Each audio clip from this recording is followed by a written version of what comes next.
At 0650 hours on the morning of October 25, 1944, Commander Ernest Evans stood on the bridge of the destroyer USS Johnston and watched his world change forever. The radar operator's voice crackled through the Combat Information Center. Contact. Multiple contacts. Bearing 320. Range 34,000 yards. Evans was a Cherokee from Oklahoma who had clawed his way to command through determination that bordered on obsession.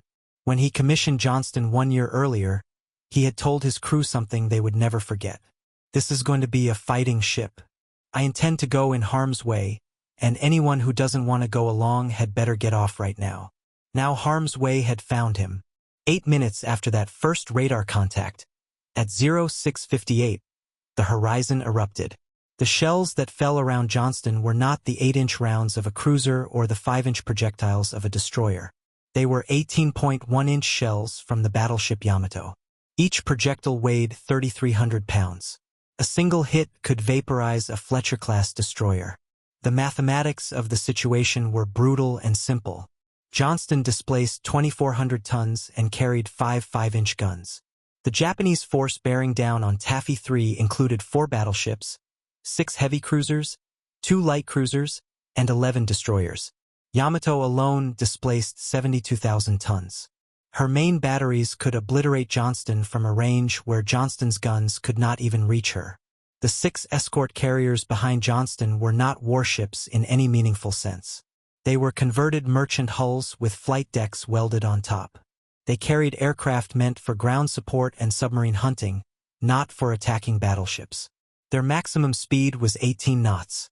The Japanese heavy cruisers could make 30 knots. The math was merciless. The carriers could not outrun what was coming. They would be caught. They would be destroyed. And then the Japanese would continue south to the invasion beaches at Leyte Gulf, where 130,000 American soldiers were vulnerable and exposed. If you're enjoying this deep dive into the story, hit the subscribe button and let us know in the comments from where in the world you are watching from today. Evans did not wait for orders. At 0700 hours, 2 minutes after the Japanese opened fire, he ordered, flank speed, full right rudder. Johnston heeled hard to starboard and accelerated to her maximum speed of 38 knots. Evans was charging, alone, into the massed firepower of the most powerful surface fleet the Japanese Navy could assemble. His gunnery officer, Ensign Robert Hagen, later recalled what happened next. The skipper was a fighting man from the soles of his broad feet to the ends of his straight black hair. He was an Oklahoman and proud of the Indian blood he had in him. We called him, though not to his face, the Chief.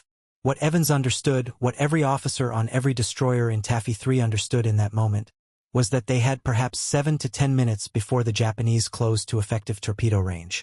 7 to 10 minutes to decide whether to run, to hide in smoke, to preserve their ships for some theoretical future engagement. Or 7 to 10 minutes to attack. The decision that destroyer commanders made in those minutes would determine whether the invasion force at Leyte survived or was slaughtered on the beaches. The weapons that gave destroyers their only meaningful chance against battleships were torpedoes. Johnston carried 10 Mark 15 torpedoes in 2 quintuple mounts. Each torpedo was 21 feet long, weighed 3,200 pounds, and carried a warhead of 825 pounds of high explosive. At maximum speed, the Mark 15 could travel 4,500 yards at 46 knots. At slower settings, it could reach 9,000 yards but took twice as long to get there. The critical vulnerability of the Mark 15 was range. To launch torpedoes with any reasonable chance of hitting, a destroyer had to close to within 10,000 yards of the target. That meant penetrating the enemy's defensive screen. That meant exposing yourself to concentrated fire from every gun that could bear. That meant accepting that you were probably going to die. The Japanese had their own torpedoes, and they were better. The Type 93, which Allied sailors would later call the Long Lance, was the finest torpedo in the world. It was 29.5 feet long, carried a warhead of nearly 1,100 pounds, and could travel 22,000 yards at 48 knots or 44,000 yards at 36 knots. Its oxygen propulsion system left almost no visible wake. American commanders who had faced the Long Lance in the night battles around Guadalcanal had watched their ships torn apart by torpedoes they never saw coming, launched from ranges they believed impossible. The Battle of Savo Island in August 1942 had been a massacre. Japanese cruisers armed with long lance torpedoes had surprised an Allied force in the darkness and sunk 4 heavy cruisers in less than an hour. 1,023 Allied sailors died. The Japanese withdrew with minimal damage. At the Battle of Tassafaronga in November 1942, Japanese destroyers fired long lance torpedoes from extreme range and crippled 4 American cruisers before most of the Americans even realized they were under attack. But the long lance had a weakness that American naval intelligence had been slow to recognize. The weapon was so secret that Japanese torpedo officers were forbidden to discuss it with anyone not directly involved in torpedo operations. The speed and range settings were omitted from training manuals. The very existence of oxygen propulsion remained classified even within the Japanese military. This secrecy had served Japan well in the early years of the war. But it also meant that when American forces finally captured intact examples and analyzed their performance, the shock was profound. By October 1944, American destroyer commanders knew what they faced. They knew the Japanese could launch torpedoes from ranges that seemed impossible. They knew the long lance could break a heavy cruiser in half with a single hit. And they knew that closing to torpedo range against a Japanese force meant accepting fire from weapons you could not match. Evans knew all of this. So did Commander Leon Kintberger of the destroyer Hull. So did Commander Amos Hathaway of the destroyer Heermann. And so did Lieutenant Commander Robert Copeland of the destroyer escort Samuel B. Roberts, whose ship was smaller, slower, and more lightly armed than even the destroyers. At 0716, Rear Admiral Clifton Sprague, commander of Taffy 3, gave the order that would define the battle. Small boys attack. Small boys was Navy slang for destroyers and destroyer escorts. The carriers were the big boys. The battleships and cruisers were the heavies. The destroyers were small boys, tin cans, expendable escorts whose job was to protect more valuable assets. Sprague was ordering his small boys to attack a force that outweighed them 50-1. Johnston was already attacking. Evans had not waited for orders. He had seen the Japanese formation and made his calculation.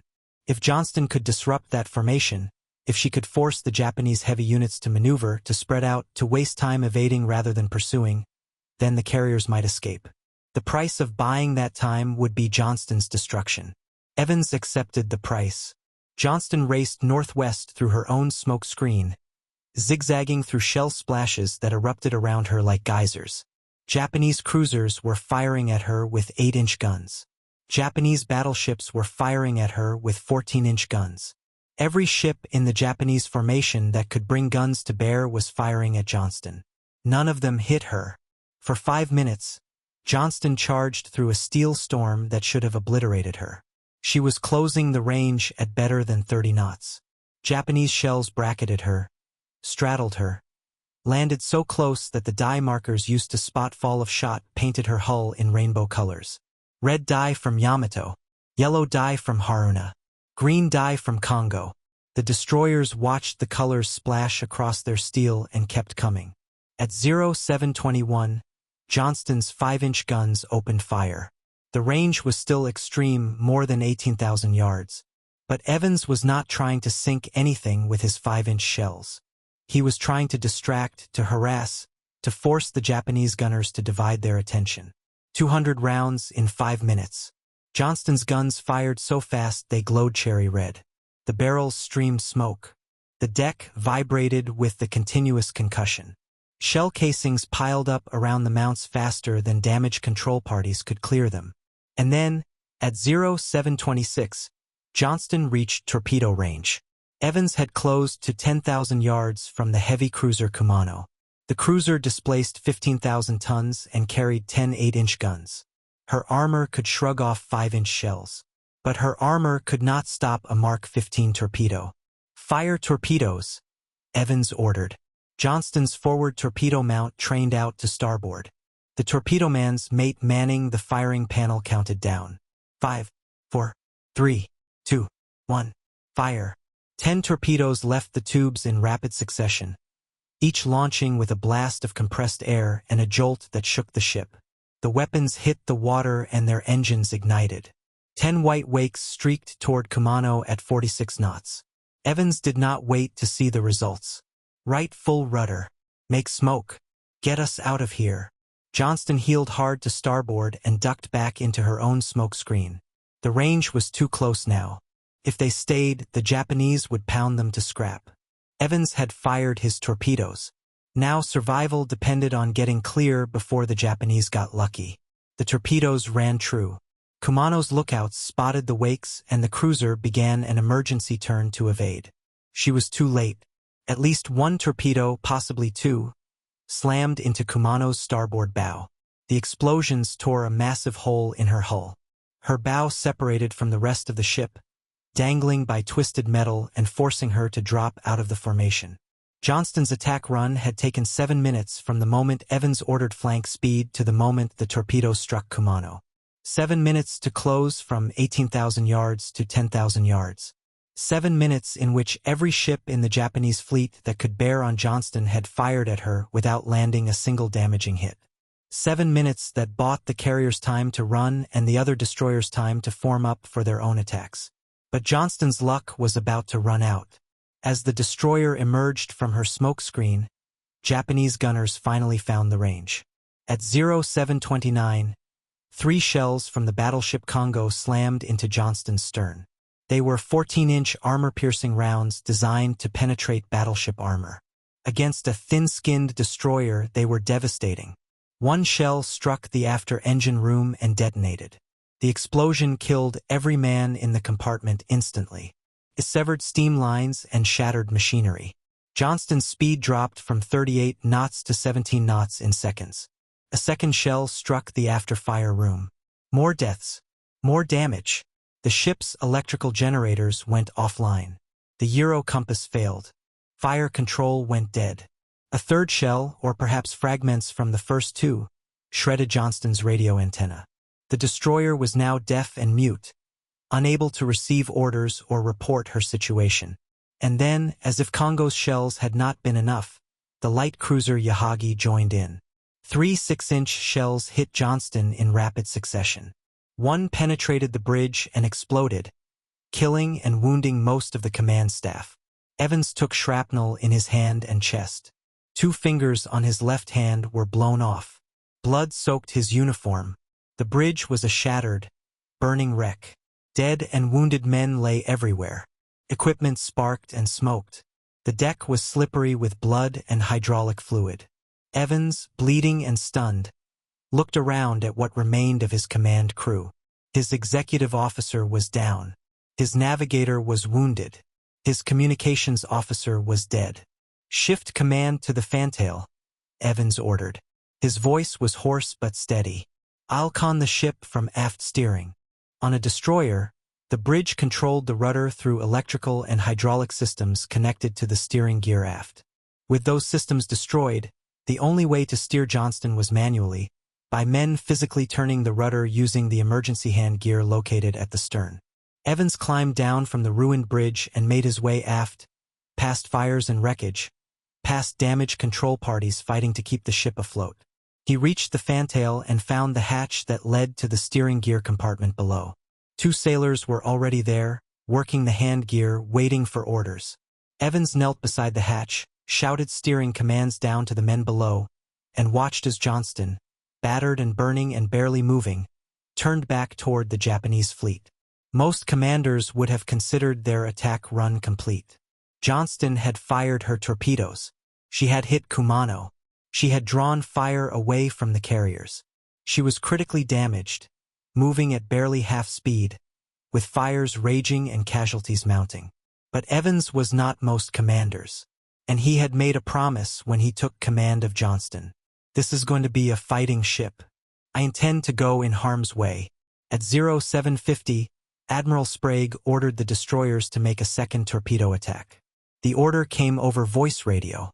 Johnston no longer had functioning radios. She never received the order. She attacked anyway. Johnston had no torpedoes left. Her speed was crippled. Her fire control systems were destroyed. Evans was commanding the ship by shouting orders through a hatch to men turning the rudder by hand. Under any rational calculation, Johnston should have withdrawn to fight another day. Evans ordered his remaining guns to open fire on the nearest Japanese battleship. The destroyer hull and destroyer escort Samuel B. Roberts were making their own torpedo runs. Both ships were charging into the teeth of the Japanese formation, firing every gun that would bear, launching torpedoes at point-blank range. Both ships were being torn apart by concentrated fire from multiple Japanese heavy units. Johnston could not launch torpedoes, but she could still shoot, and more importantly, she could still draw fire. At 0820, Johnston closed to within 7,000 yards of the battleship Nagato and opened fire. 30 rounds in 60 seconds. The 5-inch shells struck Nagato's superstructure and bounced off her armor like pebbles off a wall. But they got her attention. Nagato's secondary batteries, her 5.5-inch guns designed for engaging destroyers, trained toward Johnston and opened fire. The Japanese battleship could have ignored the annoying destroyer and continued pursuing the carriers. Instead, she wasted precious minutes and ammunition engaging Johnston. Evans had succeeded again. He could not sink Nagato, but he could make her waste time. Every minute the Japanese spent shooting at Johnston was a minute the carriers used to escape. Johnston shifted fire to a heavy cruiser that was closing on the carrier Gambier Bay. The cruiser's 8-inch guns were systematically pounding the thin-skinned escort carrier. Gambier Bay was burning, listing, slowing. She had perhaps minutes left before her engineering spaces flooded and she capsized. Evans saw Gambier Bay's plight and gave an order that defied everything his crew had been taught about naval tactics. Commence firing on that cruiser. Draw her fire on us and away from Gambier Bay. Johnston's remaining guns opened fire. The range was too great. The shells fell short. But again, the effect was what mattered. The Japanese cruiser noticed the destroyer attacking her and divided her fire between Gambier Bay and Johnston. It was not enough to save Gambier Bay. The escort carrier took too many hits, absorbed too much damage. At 0907, she rolled over and sank, taking 800 men with her. But Johnston's intervention had bought time, had forced the Japanese to split their attention, had made the kill more difficult than it should have been. By 0930, Johnston was dying. She had been hit repeatedly by shells from at least 4 different Japanese ships. Her last gun turret had been knocked out. Her last boiler had been penetrated. Steam pressure dropped to 0. The single engine that had kept her moving finally stopped. Johnston lay dead in the water, surrounded by Japanese destroyers that circled her like sharks. At 0945, Evans gave his final order. Abandon ship. The crew began going over the side. Life rafts were launched. Men without rafts clung to wreckage. The wounded were lowered into the water as gently as circumstances allowed. The dead were left where they lay. Evans was last seen on a life raft, saluting his ship as she went down. Survivors reported that the Japanese destroyer Yukike's passed close by the sinking Johnston, and her crew lined the rails. Commander Terachi Mazamichi, Yukike's captain, saluted Johnston as she sank. Japanese sailors joined him in the salute. At 10:10 hours, USS Johnston capsized and sank. She had been in continuous combat for 3 hours and 10 minutes. Of her crew of 327 men, 186 died. Commander Ernest Evans was never recovered. He was presumed killed in action and posthumously awarded the Medal of Honor. But Johnston had not died alone. Hull sank at 0855, after launching her torpedoes and fighting until every gun was knocked out. Samuel B. Roberts went down at 0910, after a torpedo run so aggressive that Japanese observers thought she was a destroyer, not a destroyer escort. Both ships bought time with their deaths, and the time they bought was enough. At 0925, Admiral Kurita, commander of the Japanese Center Force, gave an order that stunned his staff. All ships cease action. Reform and withdraw north. Kurita had been minutes away from reaching the American escort carriers. His battleships could have obliterated them. His fleet could have continued south to Leyte Gulf and destroyed the invasion force. The American position in the Philippines would have been catastrophic. Instead, Kurita withdrew. The reason for his withdrawal has been debated by historians for decades.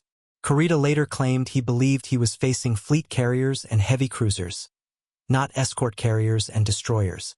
The aggressive torpedo attacks convinced him he was outnumbered and outgunned. The air attacks from Taffy 3's aircraft, dropping depth charges and making dry runs when they ran out of ammunition, reinforced that impression. But the critical factor was time.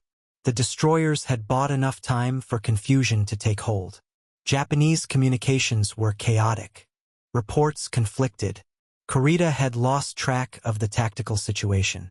And in the absence of clear information, he made the conservative decision to withdraw. The battle off Samar was over. The United States Navy lost 2 destroyers, 1 destroyer escort, 1 escort carrier, and approximately 1,500 men.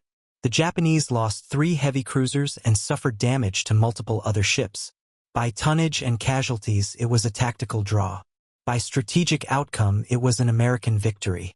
The invasion force at Leyte survived. MacArthur's return to the Philippines continued. The Japanese Navy would never again threaten an American amphibious operation.